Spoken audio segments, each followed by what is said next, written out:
too much noise today. I just need the road, the rain, and the hum of the engine.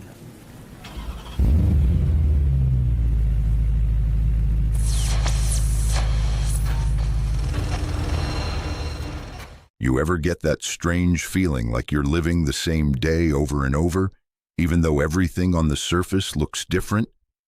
I don't mean just routine. I mean something deeper, like your life is running on a hidden script, and no matter what choices you make, you somehow end up right back where you started. I've felt that too. It's like being inside a maze you didn't know you entered, one with walls that shift when you're not looking. There was a time I thought I had full control over my life. I made plans, set goals, worked hard, but underneath it all there was this quiet unease I couldn't shake. I couldn't explain it, not even to myself. All I knew was that no matter how much I achieved or changed on the outside, something on the inside stayed stuck. The same thoughts, the same emotional loops, the same sense of being held back by something I couldn't name. And then it hit me one day. Hard. I was sitting in my car, stuck in traffic, just staring at the rearview mirror. I wasn't thinking about anything profound, just zoning out.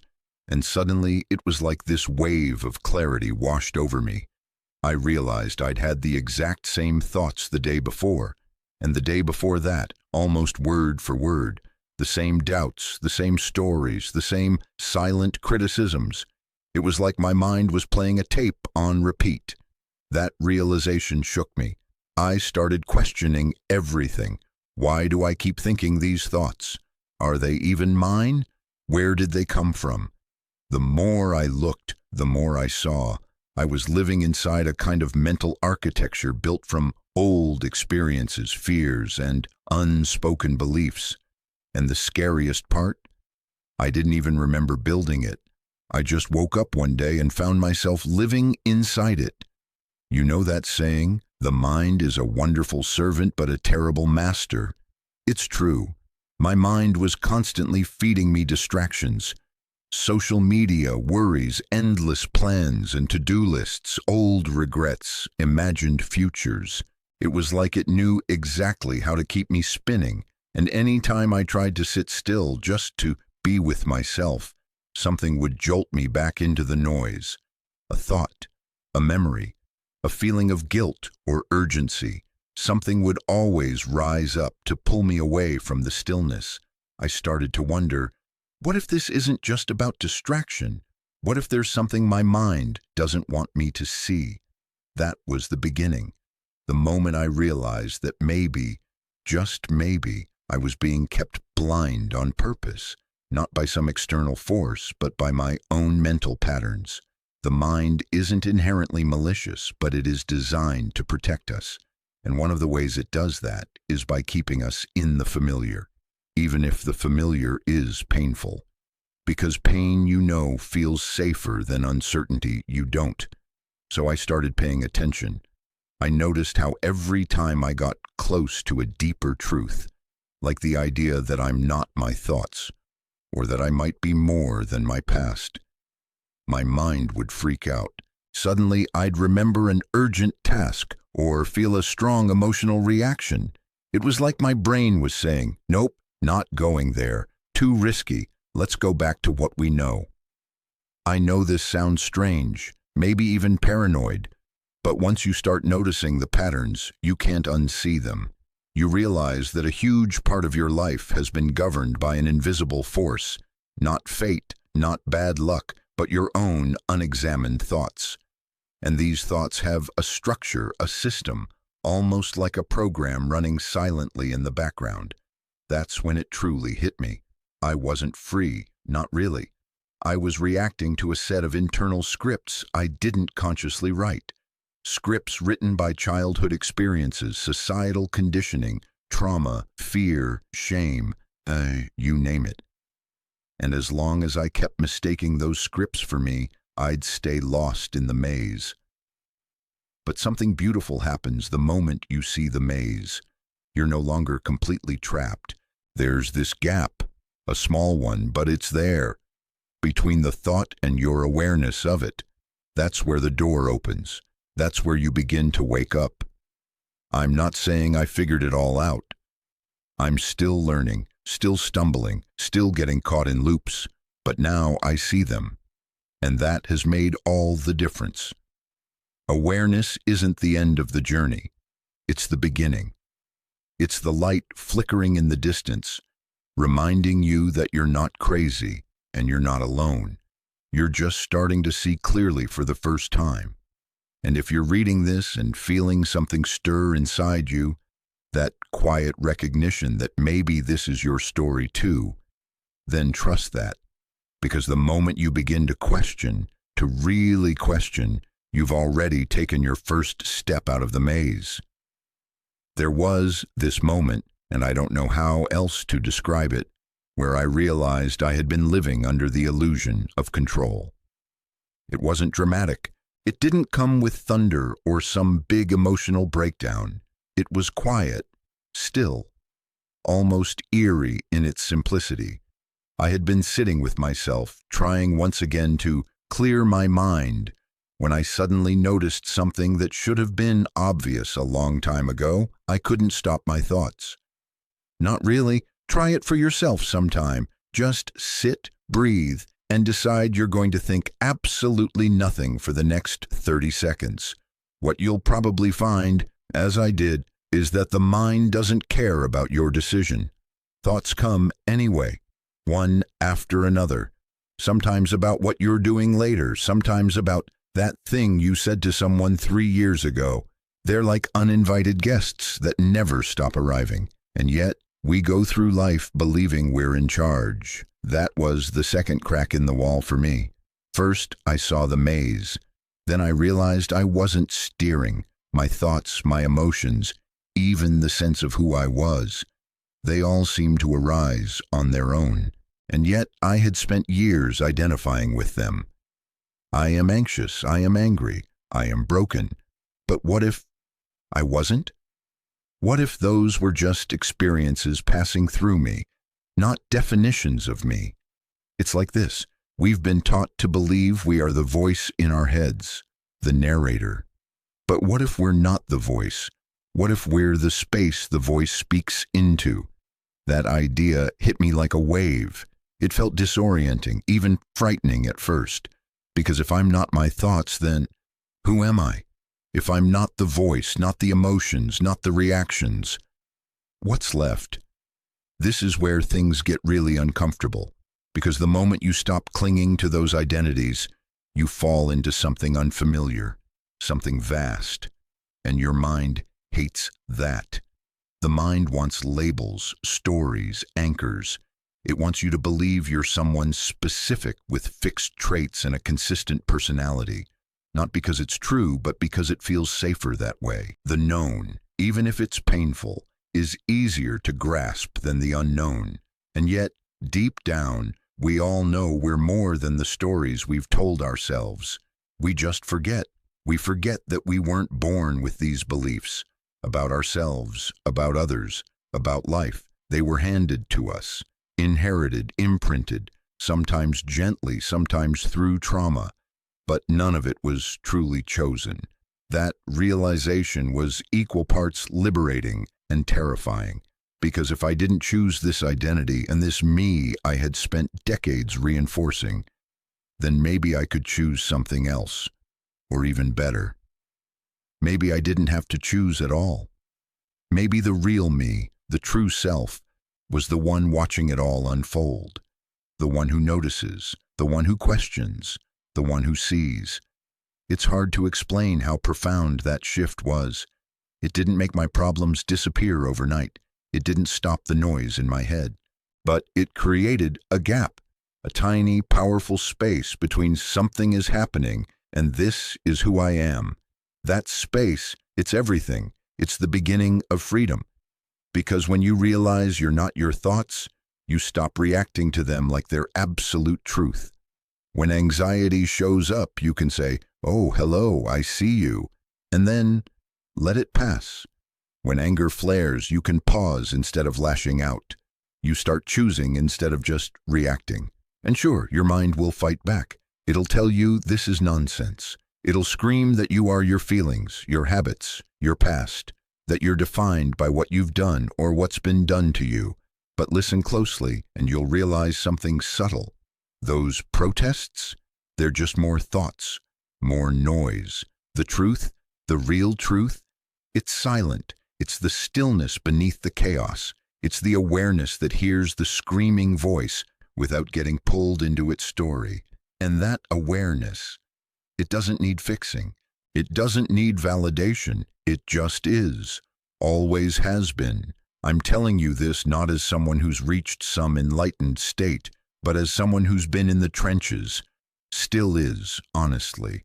Someone who knows what it feels like to be tangled in your own mind, believing you're broken beyond repair. But you're not. You never were. You've just been identifying with the wrong thing. You're not the storm.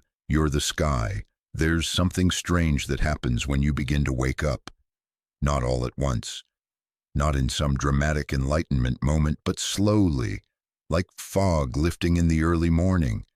You start to hear the background noise you've been living with your whole life. It's like realizing you've been standing next to a loud engine, and only when it turns off do you notice how quiet everything really is. That background noise, that's the mind. Constantly humming, constantly distracting.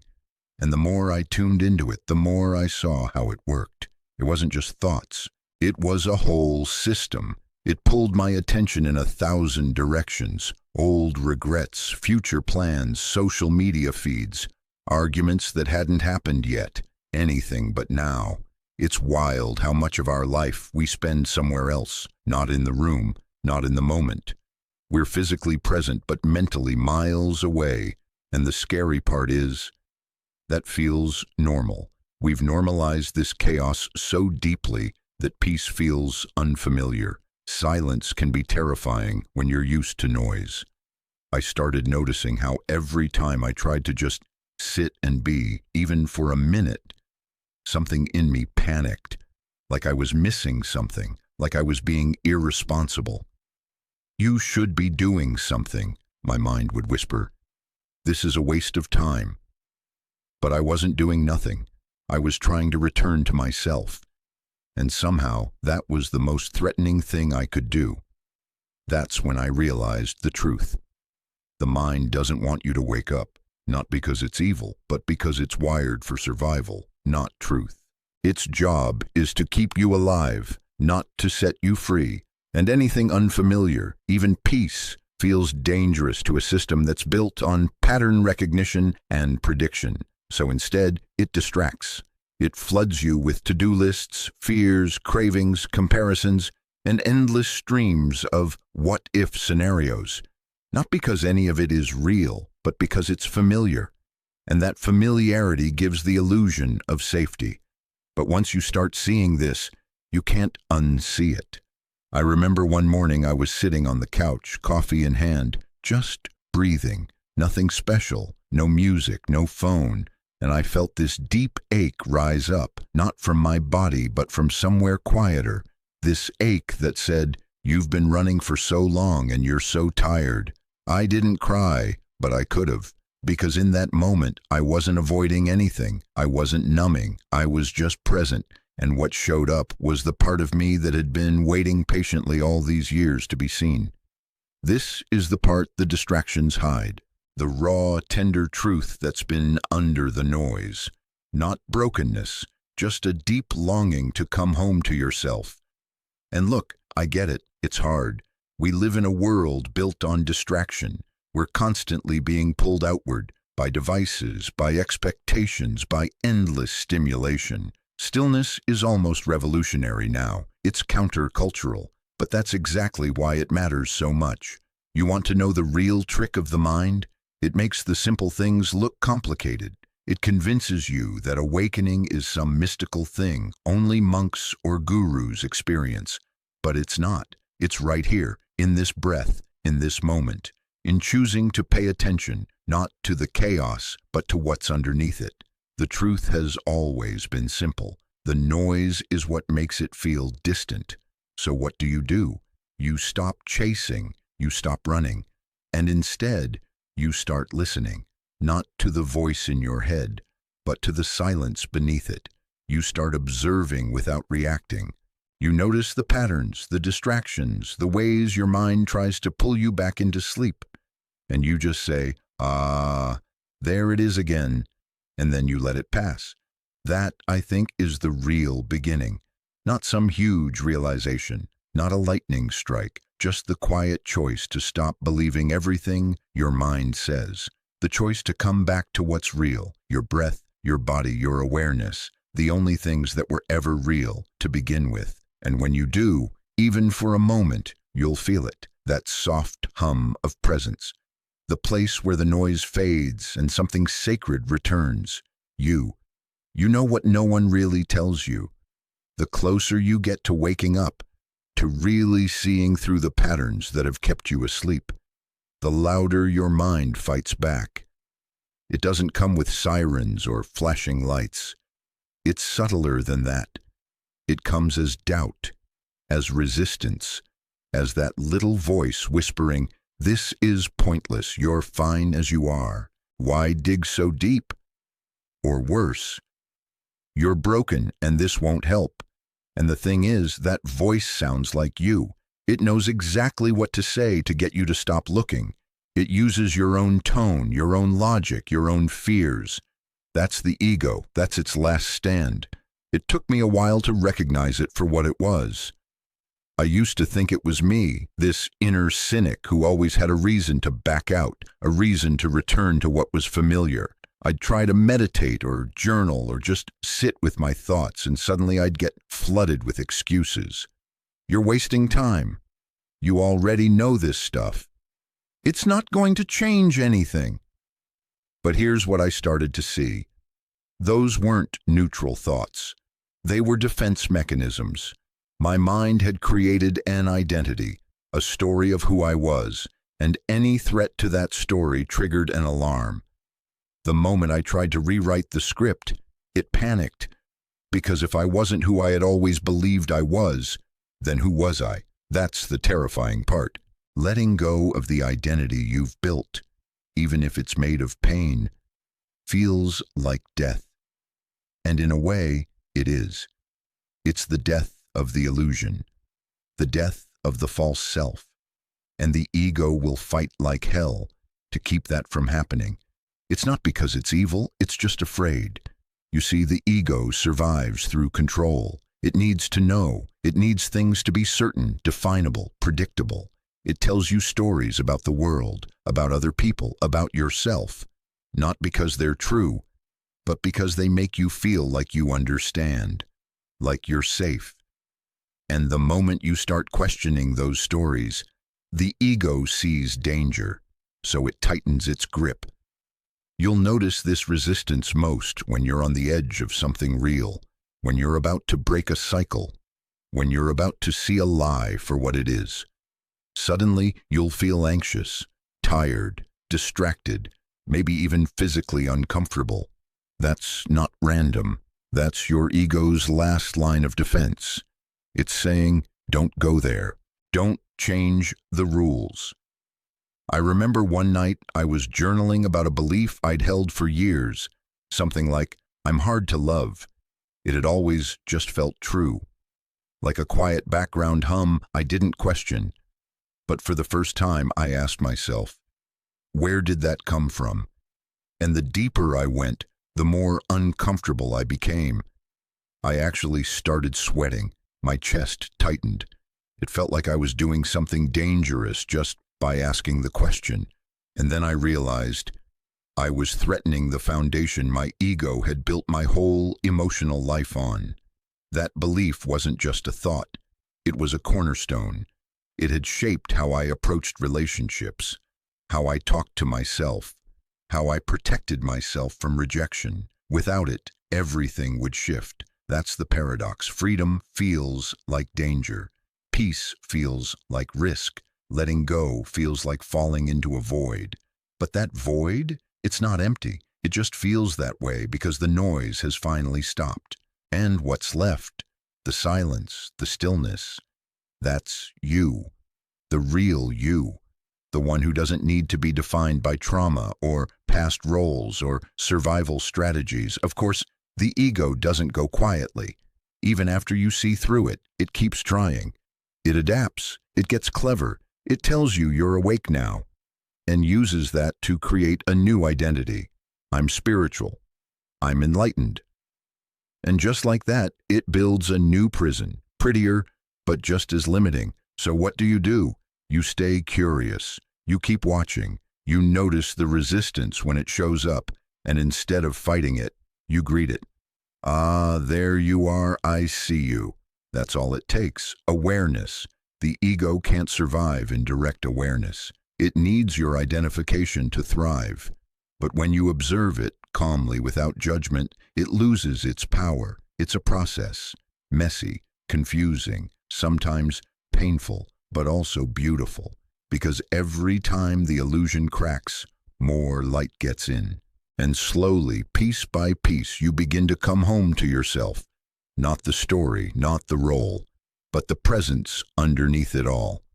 And let me tell you, nothing's more worth it. There's a moment, if you keep going, where something shifts. It's not dramatic, not like the movies. There's no lightning, no revelation shouted from the rooftops. It's quieter than that. It's the moment you stop fighting, not because you've given up, but because you finally see what you were fighting against.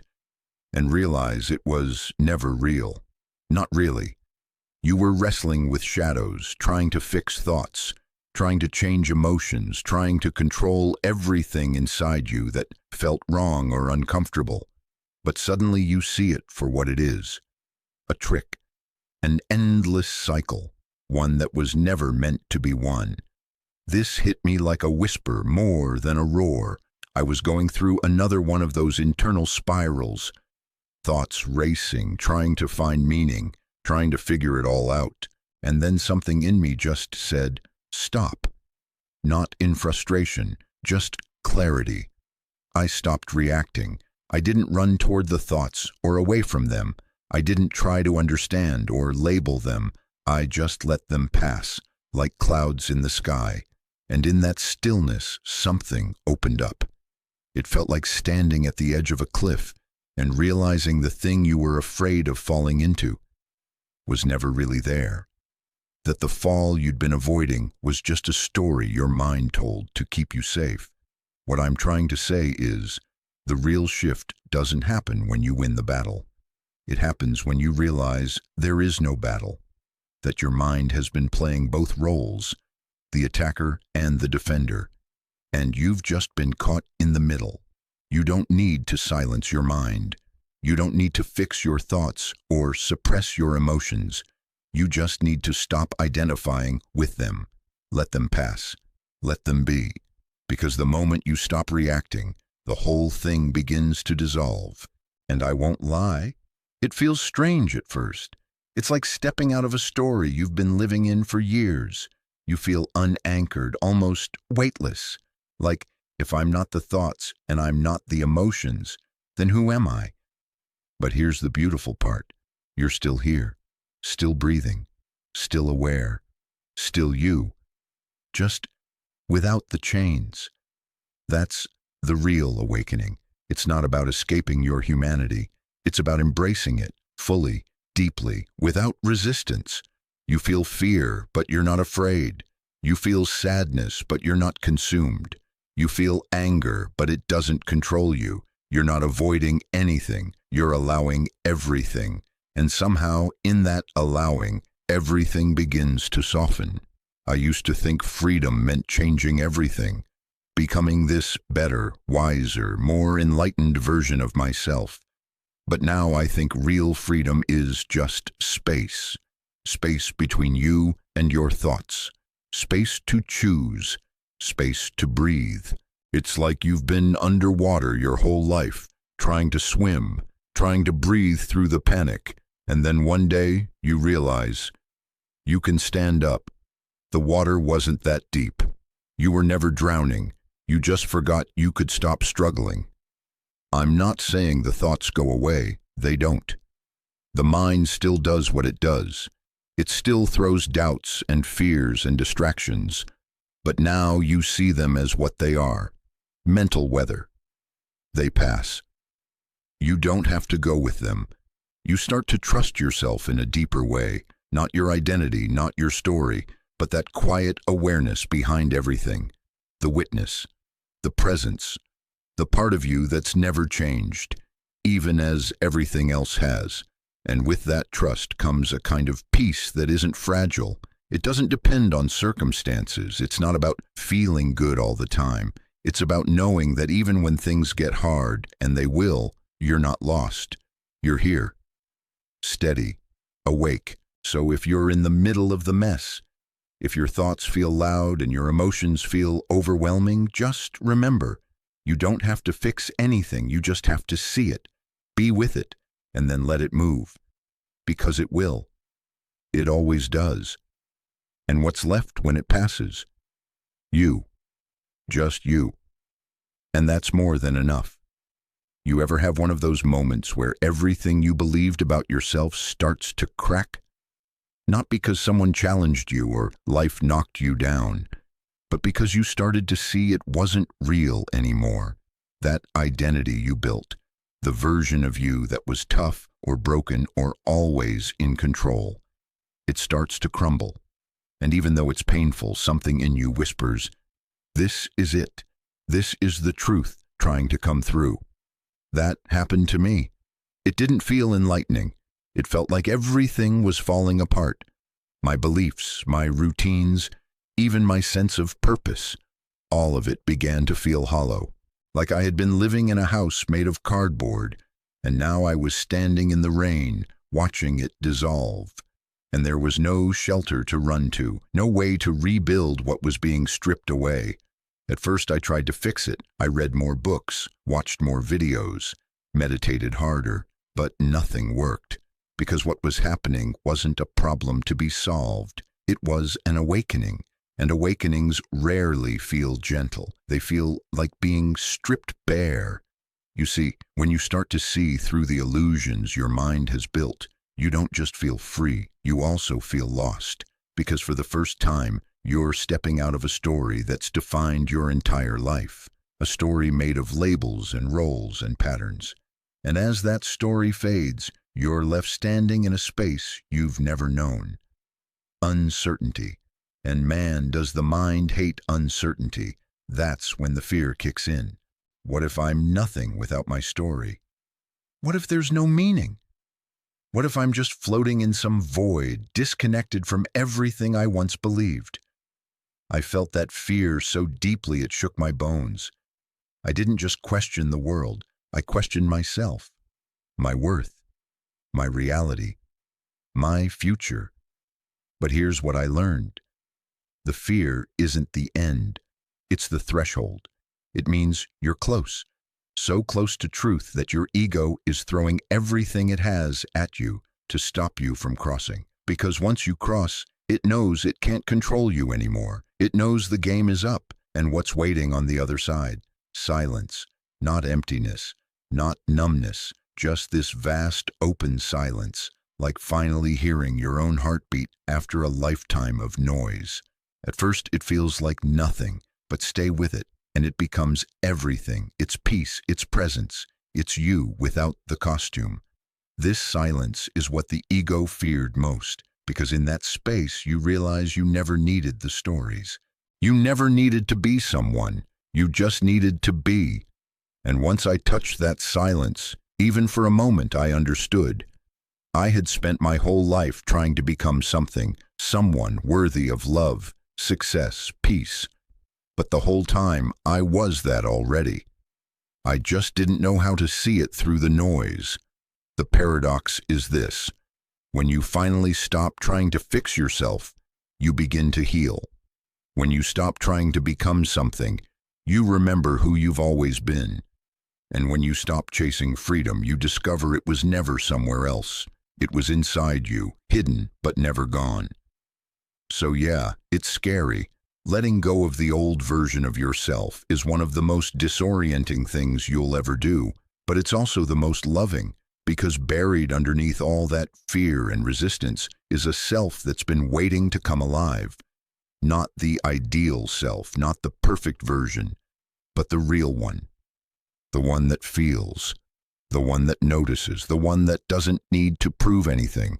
And once you meet that version of yourself, really meet them, you'll wonder how you ever believed the lies your mind told you. You'll wonder how you ever called those chains home. I used to think freedom meant being in control of my thoughts, my reactions, my life. I believed if I could just master my mind, if I could fix the way I felt, then I'd finally arrive. But the deeper I went, the more I saw that real freedom isn't about control, it's about letting go. Letting go of the idea that you need to become someone. Letting go of the belief that you have to earn your worth. Letting go of the constant need to chase, fix, improve. It's terrifying at first, I won't lie, because the mind screams, but if I let go, who will I be? That question haunted me for a long time. I thought letting go meant I'd become detached or passive or empty. But it's the opposite.